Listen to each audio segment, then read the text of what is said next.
Welcome to When Good Things Happen, where our mission is to inspire people to discover and learn about all the things that can really make the golden years the very best of your life and share a few financial ideas to help you make your vision for retirement a reality. Host Tom Gandolfi is your guide on a how-to adventure to help enhance your retirement lifestyle. Thanks for tuning once again into our podcast. And today we've got a really cool show lined up. I think you're all going to really enjoy the guests that I've brought in today. This podcast is all about trying to give folks ideas of different things they may want to try or explore or kind of get into during retirement. And as we all know, retirement can be what you make of it. And it can be exciting, it can be fun. You may decide that you want to, explore some new venues, do things that maybe you've never had time to do in the past. And I thought that our guest today was a perfect fit for that. So I've got with me today Panos Karatassos, and Pano is sort of a little celebrity chef here in Atlanta. And you guys may be familiar with a number of the restaurants that he's opened and operates. And Pano's going to talk to us today about cooking and where his passion came from. And maybe you guys will be inspired to put on the apron and hit the kitchen. Pano, how are you? I'm doing great. Thank you. Thanks for coming in today. So you've got a pretty amazing story. You've been in the restaurant business here in Atlanta and as well as in South Florida now for years. And kind of a household name around town here. Would love to hear a little bit about kind of how you got into cooking and where the inspiration came from. And I know your specialty is Greek. So tell me a little bit about how you got into cooking. When did it start? Sure thing. I'm third generation as far as I know, being in this business. So my grandfather, both on my mother and father's side, both had food shops in Savannah. Okay. My father grew up sweeping the sidewalks of his father's store at age 9. All right. And one summer, I thought I was just going to be lifting weights and getting ready for football. And my father came up to me and said, "You've got 1 week to figure out what job you want to do this summer." Sounds like a good Greek dad. That's right. So I was 15 years old and thought about it, talked to my friends. Sure enough, a week later, he came to me. "So what did you come up with?" Mm-hmm. And I said, "I'm going to work at a TCBY Yogurts." All right. And in my mind, I'm thinking, all the girls are going to be lining up. They're going to be coming in for the yogurt. There you go. The yogurt. I'm going to be meeting them, getting their names, and have a great summer. And in his old school fashion Greek way, he looked at me and said, "To hell you're not. Until you know what you want to do in life, you're going to work for me." All right. And he put me over at Panos and Paul's. Okay. And at that time, Panos and Paul's was a Saturday night every night, meaning full capacity, 300 covers every single night. Wow. And in the summer. And so I got in there 15. Everybody else is about 22 to 28 years old. Mm-hmm. I don't know anything about cooking other than all the visits that I had made with my father throughout all the years going into his kitchens.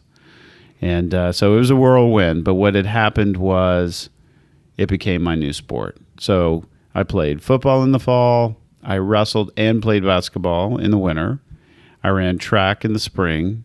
And I cooked during the summer. And with every sport, I was pumped up for the new season. And with every sport, as I was getting to the tail end of one, I was looking forward to the next. So cooking became that for me. It's pretty cool. And, when I graduated from high school, obviously it became the only sport left for me to do. Right.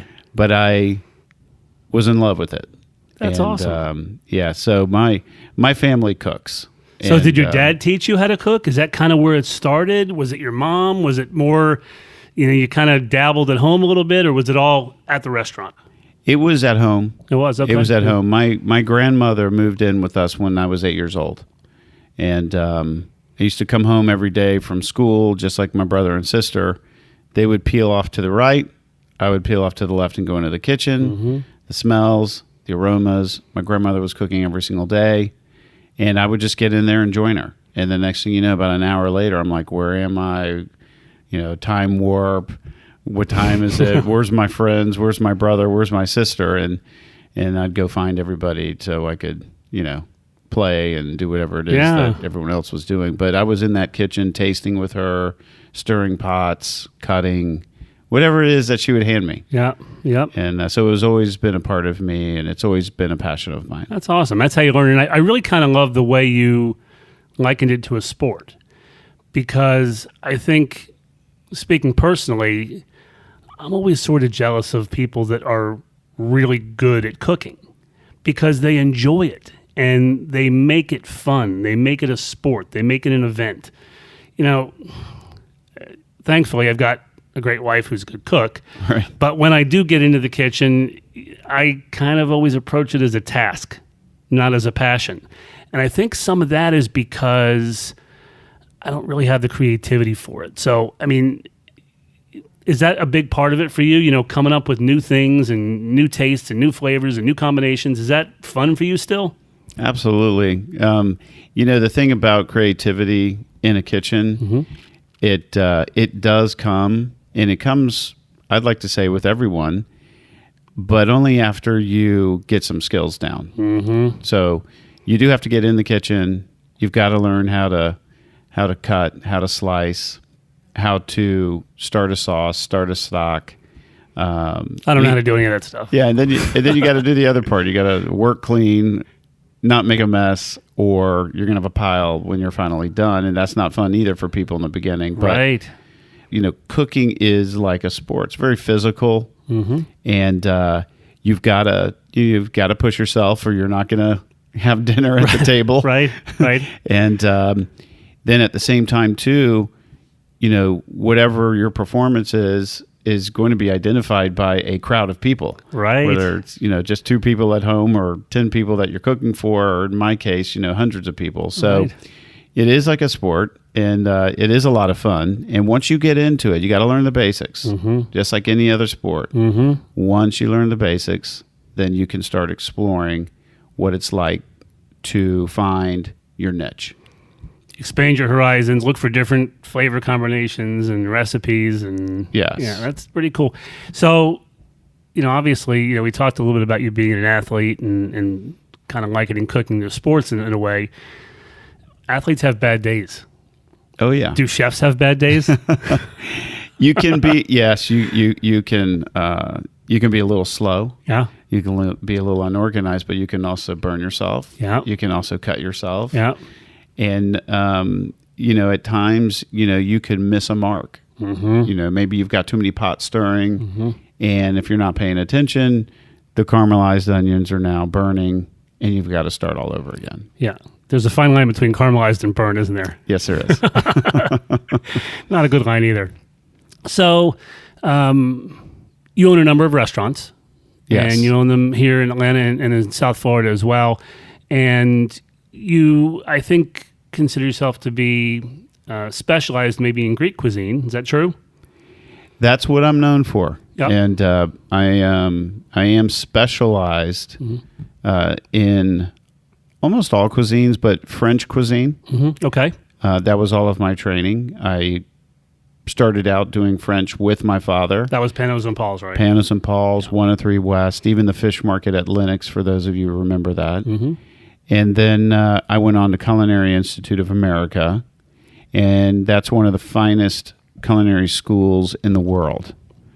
So highly recommend it. If you have a son or daughter or yourself, you're changing a career, whatever consideration you have for school, I would definitely look at it. I think that's a great idea. The world has changed, and, going back, I don't know, 15 or 20 years ago, maybe more, maybe less, students got into a pattern where they had to go to school and come out and get the degree and go work for a big company and Well, the world's really changed quite a bit. And I think that trade-based careers, like being a chef, have phenomenal futures, and they can really be inspirational style careers rather than just kind of sitting at a desk and punching a clock every day. So anybody who's listening, if you've got grandkids even that maybe aren't quite sure what they want to do, point them in a direction, expose them to some different things, and maybe they'll find kind of a cool career in the culinary field. Oh, absolutely. I mean, it happens all the time. I've got kids who are 17 years old working for me now that are finishing up high school, and they have fallen in love with it. This is going to be their career path. And then I've got career changers. And, the older you get seems to be a little discouraging, almost like an older athlete coming into, a sport. Don't be afraid of that. Once you get past the basics, you'll find your niche. Yep, that makes sense. So you've got all these restaurants, and they have different types of cuisine. How do you go about, kind of making the menus and deciding what the restaurant's going to be all about? How does that even develop? How does that happen? Right. Well, we've got these fantastic concepts. So, Bucket Life Restaurant Group was founded by my father back in 1979. And I think he has something like, he's created 17 different concepts, all of which, have made it past 15 years, which is a huge mark. It's pretty tough in the restaurant business. Very tough. Most all of them have passed 30 years. And so what we have right now is a French restaurant called Bistro Nico, and these are all in Buckhead. Okay. So French restaurant called Bistro Nico, a Greek restaurant called Kyma, Italian called Preci. We have a high-end steak called Chops, high-end seafood called Lobster Bar, casual seafood, the Atlanta Fish Market, and we have a breakfast lunch restaurant called Corner Cafe.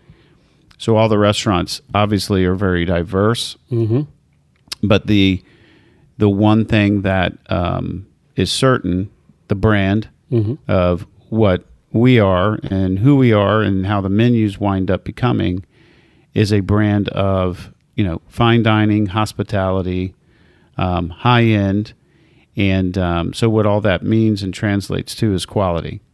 So some of the best ingredients that we're getting come from our meats and our fish, and then our produce, and then from there you fill in the blanks with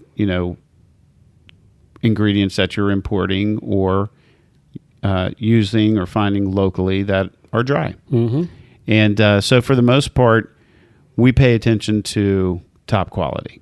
And so when we're creating menus for these concepts, the end game is that we're going to be using beautiful ingredients that are good, healthy, and enjoyable, recognizable as something it might be hard for our guests to even find on their own. And they're having an experience that, whether it's a simple recipe that we've put together or something a little more complex, is extremely memorable and something that they want to come back for. So kind of a total experience. Total experience. Yeah, that's pretty cool.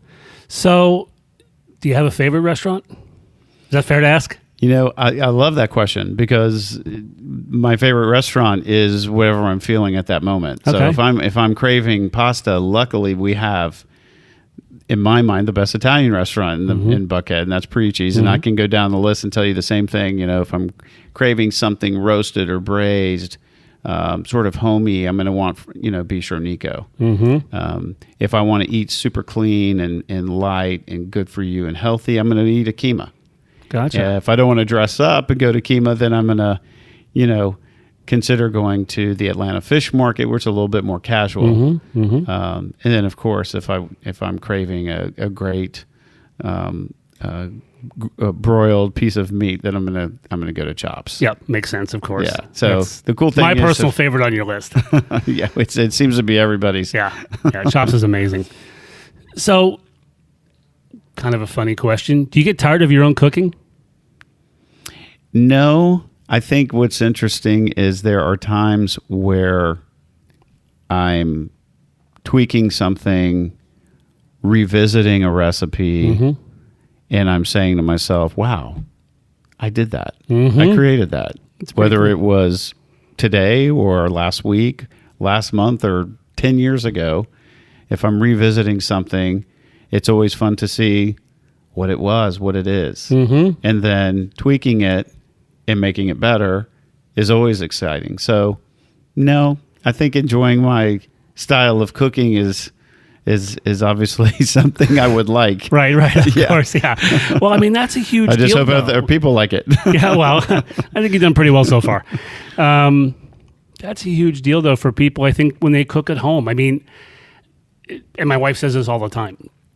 On the occasions that I do cook, and it happens sometimes, she always thinks that whatever I make tastes better because she's tired of her own cooking. So how, if you were just, going to talk to someone who is maybe kind of in the place where I am, where they would love to kind of get into cooking, they'd love to be a little more creative, they would love to, expand beyond the steak on the grill or the casserole or whatever you want to call it that's being made at home.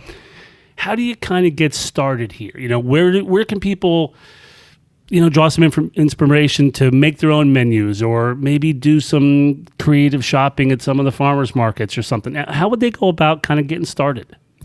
Well, I like to think it's a little more old school than it is today, where the best thing to do is go to a bookstore where you're surrounded by, hard covered books and see where you go. You might be attracted to French or Indian or Asian or Italian, and then start to zone in on those books, open them up and see if it keeps hitting you further.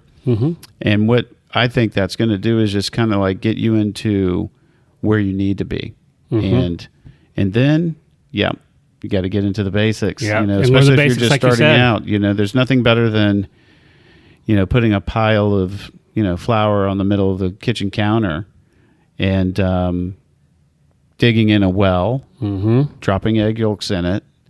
And you can do that with your kids. You can do that with your spouses, your girlfriend, boyfriend, and then, start swirling it until it becomes a ball of dough. So make it an event. Next thing you know, you're making pasta. Yeah, that's pretty cool. And there's nothing better than seeing that ball of dough, relax, go into a pasta, cutter machine, or you're rolling it out yourself. But eventually it's going in that water. It's coming out of that water. And whether you have a sauce that's made or you're making one at the moment, you're going to enjoy yourself. Sauces are really key to culinary success, aren't they?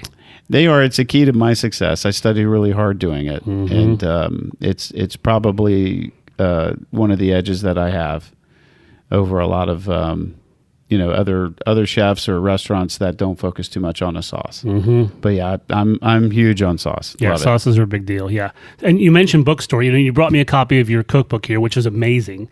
And thanks for bringing that in. And is this available? Can people check this book out on Amazon or bookstores? Yeah, Modern Greek Cooking is the name of the book.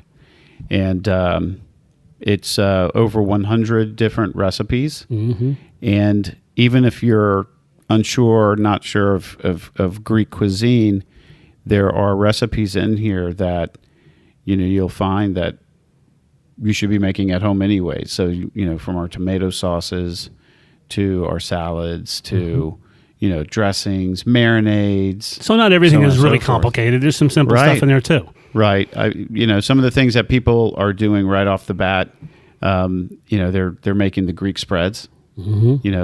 They last 4 or 5 days in the refrigerator. You can make the pita. Everyone, thinks that making bread is scary. So if you make the pita recipe, you'll learn how easy it is to make pita. And then you're actually grilling or sauteing it and dipping it into the spreads. And now you're cooking. And then for those of you who, love grilling, we've got our meat marinade. Everyone loves the lamb chops over at Kyma. And you can use it with chicken and pork and lamb. And after you marinate any of these items for 3 days and you put it on the grill, the flavors are so wonderful. It's exciting. Yeah, that's pretty cool. So, but you can get Modern Greek Cooking on Amazon or any fine bookstores such as a Barnes & Noble's. Okay, good. That's awesome. So let's shift gears just for a second here. Obviously, the last 18 months or so has been an unprecedented time in our country and really globally with all the COVID stuff and the shutdowns. And how has that been for you in the restaurant world? Has it been a challenge? What's been going on there? Well, fortunately, we live in Georgia, and Governor Kemp allowed us to reopen after the lockdown, and also he did it in a way that allowed us to run our restaurants the way we did before the lockdown. Maybe a little bit more space, a lot more sanitizer, and in employees in masks or not in masks, as it is the case now. But at the end of the day, it actually opened up more opportunities for us. So, prior to having a lockdown, we had all built our clienteles, and it had been in the making since the restaurants were open. And when the lockdown happened, we started to appeal to a younger crowd. And the next thing you know, when we reopened, we were marketing to a younger crowd because the older crowd was unsure, and rightfully so. Not comfortable going out yet. Right. We had people that had, what they thought preconditions, staying home. So we had young, healthy people coming out that weren't afraid. And we had a lot of fun with them. And we catered to them, and the businesses were running. We were able to survive. And this other thing happened that came along with them too, and it's called to go or curbside pickup. Young people love to go. And you had restaurants that, like Kyma, for instance, that are super fine dining and, seafood driven, doing to go. And we put a huge focus on the containers we would use, that you could eat right out of them and feel like you're not missing a beat, not having it on a great piece of china. And the quality, the presentations. I mean, we literally made sure that we had beautiful presentations in these to-go containers. I'm sure that was a big deal. Big deal. When people want fine dining, they want the entire experience of fine dining. So the fact that you took the steps to make that happen in a challenging environment in a to-go format, it's pretty impressive. And we went to another level too. We actually would prepare the foods in our porcelain china, and we would fit them nice and tight with our covering, normally like a tight plastic. And the guests would be able to come pick those up, and then we trusted them to bring our plates back. So we were doing that with certain clientele, or we even had to go to their house to pick them up, which is fine. So we were doing anything and everything, and including creating, packs for people to do at home. Like those marinated lamb chops that I was talking about. That's pretty cool. Or the chicken or the meats, and helping them so that when they were grilling, all they had to do was open up a bag, but it tasted exactly like it did when you go to Kyma. I think people love that. They loved it, and we still do it. And you're still doing that, okay? People are still buying the octopus pack. You got 6 tentacles. They're fully cooked and braised by me, tenderized, so that all you have to do is just put them on your grill, and I kid you not, and cook them just like you're cooking a hot dog. Get them a little crispy on the outside. Yeah. By the time you do it, they're warm on the inside. You're done. Now you put them on a cutting board, you slice them, and you got the Kyma octopus at home. So all these things sort of opened up, and then sure enough, 6 months later, February came, and the confidence level to go out by the older clientele and people that were holding back, they started to come back. They got comfortable, Next thing you know, the businesses were, booming, and sort of in a, outrageous, and the numbers were great. And then we hit the staffing crisis. Oh boy, yeah. So it's been up and down. It's been challenging, and still having challenges with the staffing, I'm sure, like everyone else is. We do, and it comes and it goes. I mean, basically, what is the staffing crisis? The staffing crisis is, when you have somebody who has been with you for a while, and we've endured a lot together, and worked together for a while, and maybe they have graduated with their degree, and they're ready to explore, and so they're leaving you, or some of them have gone to another state and have moved, and that's happening a lot all over the country. Well, the people that work in the restaurants are so much part of the experience. I would imagine losing those that have been there for a little while is pretty challenging. Because the hard part right now is replacing them. Yeah. So it's the actual finding of the people. It's not like people are just quitting in droves. It's actually, But as you have that little turnover that you used to have before, it's just harder to find that replacement. Mm-hmm. Makes sense. How about supply chain stuff? You have any problems with that? You know, are you still getting the quality, or is it harder to find it? Yeah, you're paying more for it. We're still getting the quality. We're just having to pay more for it. So everything has gone through the roof, as we like to say. Mm-hmm. Meat prices, fish prices, even down to your basics. Mm-hmm. Eggs and flours. I mean, so everything's gone up in price, and it's been harder for us to hold our positions on the menu pricing. Mm-hmm. We've done the best that we can, and we're still being as attractive as we can on that end. But do you see that continuing, the price issues? I have no idea. Mm-hmm. I don't see it coming down anytime soon. Mm-hmm. Unfortunately, I think you're right about that. Which is the news out there, and but there will be a time where it all sort of stabilizes. Mm-hmm.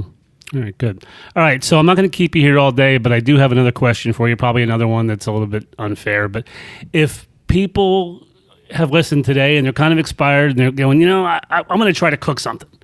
I don't really have the experience, and I'm not a great chef, but you know what? I'm going to give it a shot. So give me an idea of something pretty simple that people could maybe give it a try this weekend. You can pick any recipe you want. It could be a dessert. It could be a salad. It could be just, something that people won't be intimidated by, but can kind of stick their toe in the water a little bit, and maybe it starts them down a great path. Give me an idea. All right. So there's so many different things going on in my mind right now. Okay. But if you are a fan of a puree, most of us love whipped potatoes. Yep. Try boiling cauliflower, and when it's nice and well done, puree it in a Cuisinart. Okay.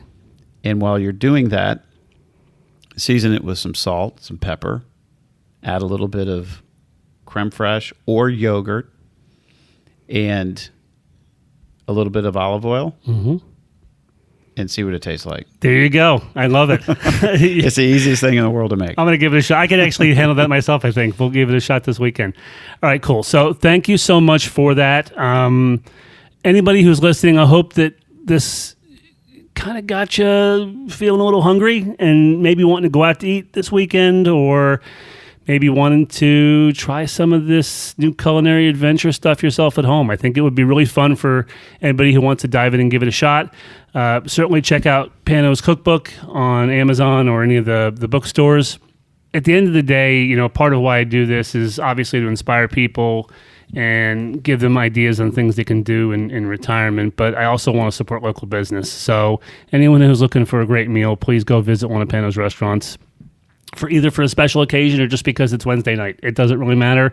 I've been to a number of your locations. They're all phenomenal, and I hope that some of the folks listening will come out and support you. Thank you. I appreciate it. Absolutely. So anybody who's listening, please subscribe to the podcast if you want to keep hearing this content. I think this was a great show. Really enjoyed doing it. Sitting here kind of hungry myself right now, but check us out on the web. You can visit our website, 3bfg.com. It's the number 3bfg.com. All of our podcasts can be found there as well. And thanks for tuning in. We'll be back soon. Have a good one. Thank you for listening to When Good Things Happen. If you enjoyed today's show, visit whengoodthingshappen.com to share your retirement lifestyle dream, access information about our guests, and sign up for our newsletter. Be sure to rate and review us wherever you listen to your favorite podcasts.